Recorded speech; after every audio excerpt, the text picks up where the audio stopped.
Quand on débute en aquariophilie ou on achète un aquarium qui est pas dans un kit tout inclus, on fait face à une question. Est-ce qu'on va high-tech ou est-ce qu'on va low-tech? Aujourd'hui, on discute la différence entre le low-tech et le high-tech. Pourquoi moi, je choisis le low-tech? On va discuter aussi de low-tech planté puis du low-tech non planté. Et comment, si on connaît quand même la base de ce qu'on fait, on est capable de réussir tous nos projets avec un aquarium low-tech sans dépenser des milliers de dollars. Parce que oui, le high-tech peut coûter des milliers de dollars. Mon nom est Laurent Gilbert, bienvenue à Un ours dans l'aquarium.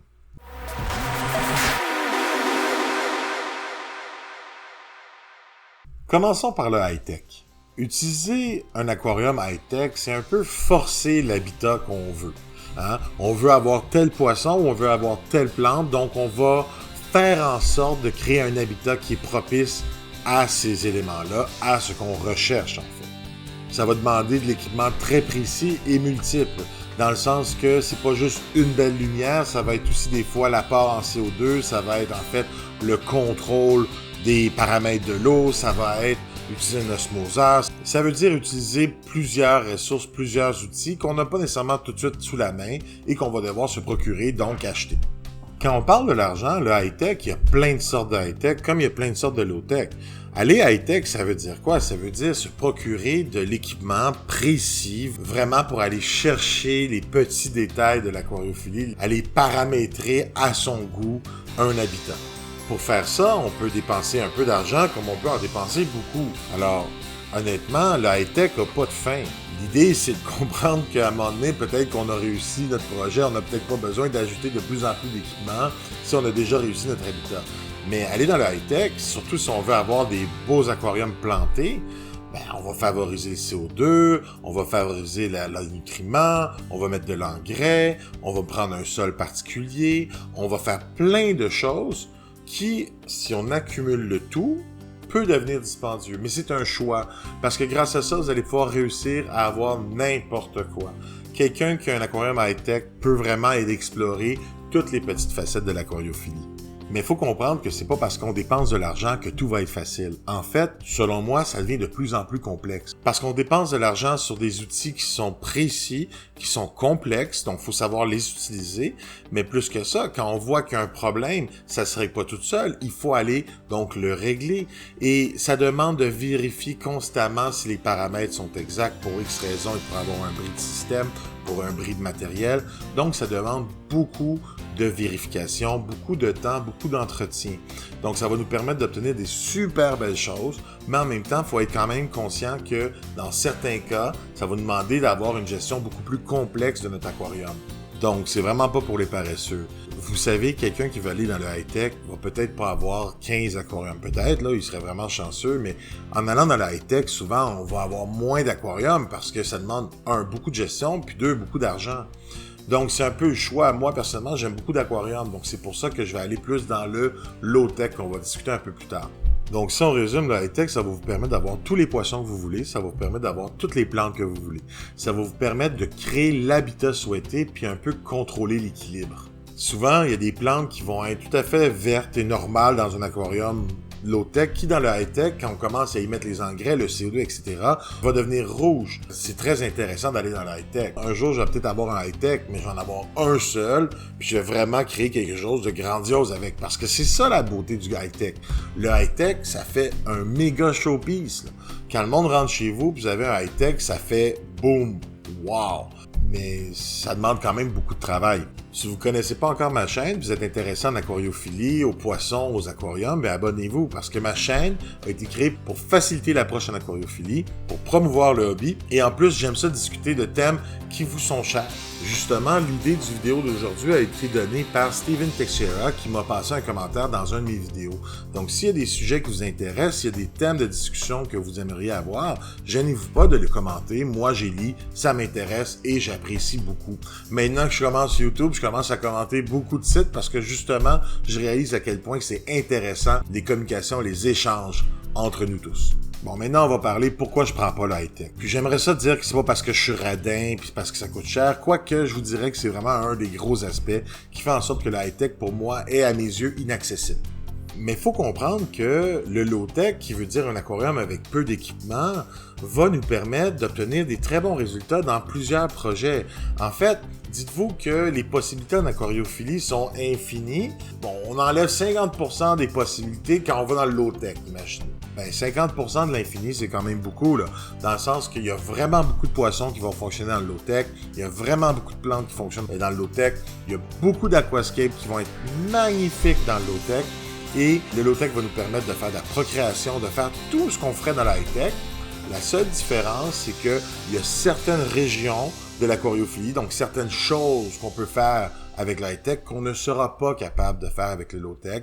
Donc, exemple, les plantes. Il y a certaines plantes qui vont avoir besoin d'un apport en CO2. Maintenant, en low-tech, on peut pas leur donner. Donc, c'est sûr que quand elles vont pousser dans l'aquarium, elles vont pousser en passant. Elles vont pas pousser à la beauté et elles vont pas être denses et touffues comme elles seraient dans un high-tech. C'est ça qu'il faut réaliser. Mais en bout de ligne, le low-tech, selon moi, est beaucoup plus facile parce qu'on prend ce qu'on a sous la main. Donc moi, personnellement, quand je vais dans mon low-tech, mes filtres, je les fais moi-même. Je vous mets une vidéo en description et dans le lien de la construction de mon filtre. Et ce filtre-là, je l'ai pris sur YouTube en allant voir les autres qui faisaient de l'aquariophilie. Donc, je vous conseille d'aller faire ça aussi. Mais ce filtre-là me coûte environ 30$, est super efficace. C'est un filtre par écoulement qui favorise vraiment beaucoup la propagation de bactéries et donc qui rend mes aquariums stables. Mes 2 aquariums de 450 litres sont filtrés par ce système-là qui est génial. J'ai vraiment aucun problème. Puis mes taux d'ammonium et de nitrite sont à 0. Mon système est hyper efficace pour prendre mon ammonium et l'ammoniac et le transformer finalement en nitrate. Puis le nitrate, il est bouffé par mes plantes. Dans un aquarium, j'ai pas de plantes. Donc, je dois faire des changements d'eau. Des changements d'eau de 50% environ à chaque semaine et demie, à chaque 2 semaines, parce que j'ai quelques petites algues qui ont poussé sur mes pierres que je vais laisser là, parce que je les trouve pas laides, en fait. Tant qu'elles ne dégénèrent pas, moi, personnellement, les algues, je pense que c'est votre ami. Maintenant, dans mon aquarium planté, j'ai tellement de plantes qu'en réalité, la compétition, maintenant, elle est beaucoup trop féroce pour que des algues puissent s'implanter. J'en ai quelques-unes, j'en ai presque plus. J'ai fait une vidéo de comment enlever des algues et dans l'aquarium, j'avais une montagne d'algues filamenteuses.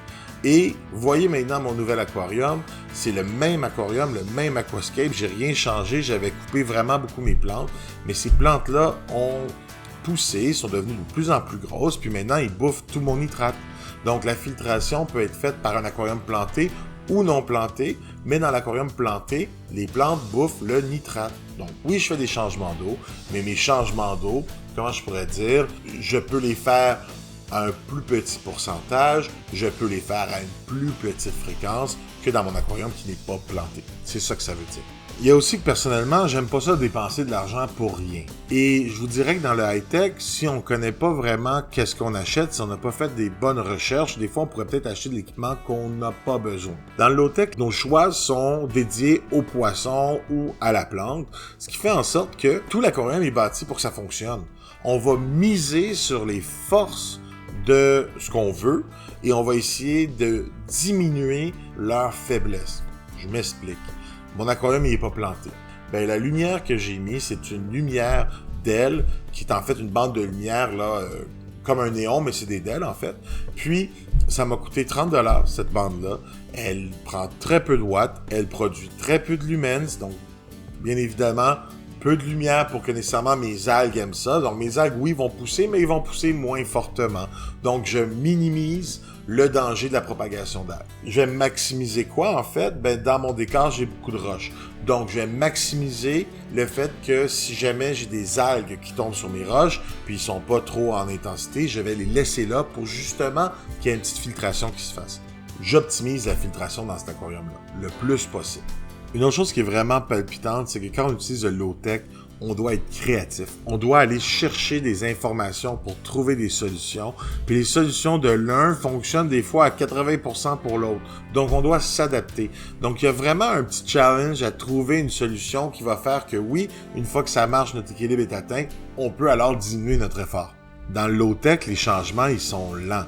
Ils vont être progressifs. Quand on fait une action, on s'attend pas que le résultat soit le lendemain. On doit espérer, en fait, pas espérer, mais on doit un peu prévoir qu'il y a une durée de temps avant que ça prenne action, avant qu'on puisse voir les conséquences de nos gestes puis qu'on puisse s'adapter. Donc, on va aussi aller chercher de miser sur l'équilibre de notre système. Nous, on va vouloir l'influencer, on va pas vouloir le forcer à devenir quelque chose. Dans le high-tech, on peut se permettre de forcer l'habitat, mais dans le low-tech, il faut alors miser sur l'écosystème de notre aquarium. Gérer un aquarium low-tech, c'est comme gérer une entreprise. On pourrait dire que tous les éléments, donc la filtration, le décor, l'eau, les algues, les poissons, c'est comme tous nos employés. Puis on peut pas vraiment les forcer à faire quelque chose, on peut les inciter à faire quelque chose, on peut les éduquer à faire quelque chose, on peut les outiller à faire le travail efficacement. Et plus on mise sur eux et plus on les comprend et qu'on favorise leur interaction entre eux, ben plus qu'ils vont réussir à bien faire leur travail efficacement. Puis après, ben le boss, il peut faire « Ah, tout va bien ». Bon, pas tout à fait, mais on s'entend, hein? Si vous demandez c'est quoi les systèmes d'un aquarium, ben il y a le sol, il y a l'aération, il y a la filtration, il y a le décor, il y a les paramètres de l'eau, il y a le poisson, c'est quoi, c'est la quantité, ainsi de suite. Toutes ces choses-là font partie de sous-systèmes, ils vont interagir entre eux d'une façon ou d'une autre.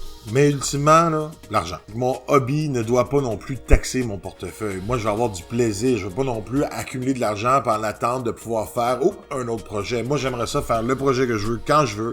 Puis faire le low-tech fait que je peux réutiliser des éléments d'un ancien aquarium dans un nouveau. Tout fonctionne.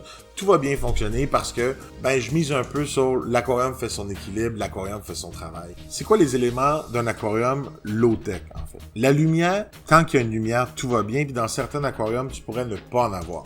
Maintenant, c'est sûr que si tu veux des plantes, il faut que tu t'attendes à mettre peut-être des lumières un peu meilleures qu'une autre. Hein, le low-tech ne demande pas nécessairement qu'on fasse vœu de pauvreté, là. Ce que j'essaie de dire, c'est que dans le low-tech, on n'ira peut-être pas chercher les lumières d'ailes hyper puissantes. Moi, j'ai pris une lumière d'aile de garage. Il y a des gens qui vont prendre des néons T5 ou T8. Personnellement, je vous conseille le T5. La génération des T5, elle est très abordable et elle est aussi très efficace encore pour faire son travail. Mais les DEL, l'avantage, c'est que ça ne meurt pas ou presque. Donc moi, j'aime bien les DEL parce que j'ai pas besoin de me casser la tête sur est-ce que la lumière va être encore bonne dans 1 an ou 2. Je la mets là, elle va me toffer, selon moi, plusieurs années. Si on regarde la filtration, on peut acheter une filtration en low-tech, tu peux quand même acheter des choses. Mais moi, je pense que acheter à un prix raisonnable en filtration, ça donne pas le meilleur filtre. En fait, les filtres, plus qu'on achète cher, plus qu'ils vont être gros, avec une pompe puissante, ainsi de suite. Puis je pense que c'est plus économique, quand on a un aquarium, d'exemple, de 450 litres, d'aller se procurer une pompe et créer son système de filtration. Parce que au total, mon système de filtration que j'utilise dans mes 450 litres, chaque système m'a coûté environ, au total, 80$ en incluant que la pompe m'en a coûté 50$. Et l'idée, c'est que 80$, ça a l'air dispendieux.